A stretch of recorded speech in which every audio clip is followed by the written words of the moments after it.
కర్ణాటకలో జరిగిన వాల్మీకి స్కామ్ కర్ణాటక కాంగ్రెస్ కే కాదు తెలంగాణ కాంగ్రెస్ కూడా ముచ్చెమటలు పట్టిస్తోంది. కింద మీద పడి ఇక్కడ కాంగ్రెస్ వాళ్ళు రేవంత్ రెడ్డి గారు మీడియాను మేనేజ్ చేస్తూ విషయాలు బయటికి రాకుండా ఆపుతా ఉన్నారు. కానీ ఆ మబ్బులు కూడా తప్పకుండా 4-5 రోజుల్లో విడిపోతాయని నేను అనుకుంటాను. గవర్నమెంట్ డబ్బులు గవర్నమెంట్ అకౌంట్ల నుంచి అక్రమంగా ఏ కారణం లేకుండా సరిగ్గా పార్లమెంట్ ఎలక్షన్ కు ముందు 180 కోట్ల రూపాయలు దారిమల్లినాయి. కర్ణాటక ముఖ్యమంత్రి స్వయంగా సిద్ధరామయ్య గారు అసెంబ్లీలో ఈ వాల్మీకి స్కామ్ లో భారీ ఎత్తున డబ్బులు దారిమల్లినాయని ఆయనే ఒప్పుకున్నారు.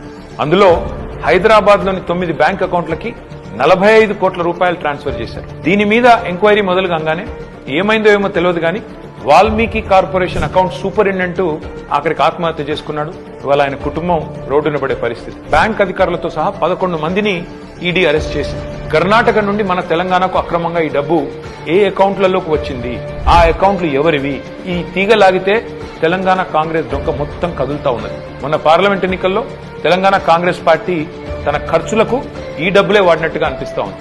4.5 కోట్ల రూపాయలు నేరుగా V6 బిజినెస్ అనే కంపెనీకి ట్రాన్స్ఫర్ అయినట్టుగా ఆధారాలున్నాయి. ఈ V6 బిజినెస్ కంపెనీ ఓనర్ ఎవరు, SIT, CID, ED ఈ దాడులన్నీ జరిగిన తర్వాత కూడా మన తెలుగు మీడియాలో ఈ వార్తలు రాకుండా అడ్డుకుంటున్నది ఎవరు?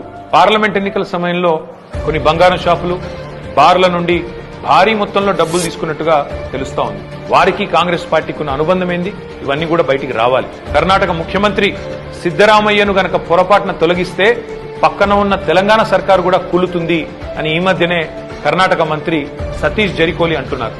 మరి కర్ణాటక కాంగ్రెస్ తో తెలంగాణ కాంగ్రెస్ కు అంతలాగా పెనవేసుకున్న ఈ అనుబంధం ఈ వాల్మీకి స్కామేనా? ఈ వాల్మీకి స్కామ్ లో భారీ మొత్తంలో వాటా తెలంగాణ కాంగ్రెస్ నాయకులకు కూడా చేరిందని ఆధారాలు దొరికినా ఈడీ ఎందుకు మౌనంగా ఉంటుంది?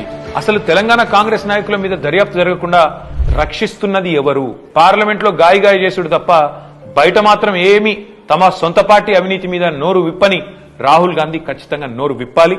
ఈ వాల్మీకి కార్పొరేషన్ గుట్టు విప్పాలని చెప్పి నేను డిమాండ్ చేస్తా ఉన్నాను.